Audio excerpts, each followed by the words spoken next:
So one of the things that Mr. Tata grappled with was the issue of succession, where he attempted something that didn't work out. How do you look at the aspect of business continuity in the absence of this larger-than-life figure, the future of Tata Trust, Tata Sons, and the various Tata Group companies? How do you, looking from the outside, assess that? I don't have any insight on this, Rahul, so it may not be correct for me to comment, but I think that he leaves behind a set of companies, industries that are very robust. Um, and I think that, they're self-sustaining, they are all institutions in themselves.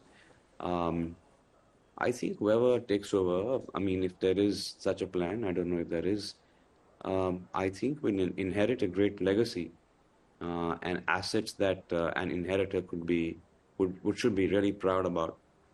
I'm sure that will unfold in the next few days. Finally, sir, before I wrap up, any personal story, memory of your times with Mr. Tata that comes to your mind? You know, you'd gone to the NCPA this morning, so when you were there, when you're seeing people around you, what are the stories about Mr. Tata that were flashing in your mind? Lots of them actually, and like I said, I was fortunate to have spent a fair amount of time with him. He was a very honest and a candid guy. I remember one instance where we were sitting together in a public function, and he looked very uncomfortable. And I asked him if he was unwell because he just looked, extremely like he was, in some kind of pain almost. He said, "I'm very nervous." I said, "For what?" He said, "I have to go and speak in front of 1,000 people." I said, "But you must have done this a zillion times over." He said, "That's true, but I'm still very nervous. It makes me very nervous." I happened to mumble something like, "Yeah, I'm nervous too."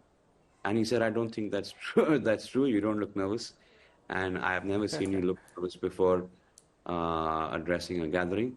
But it's one of my worst fears to face an audience."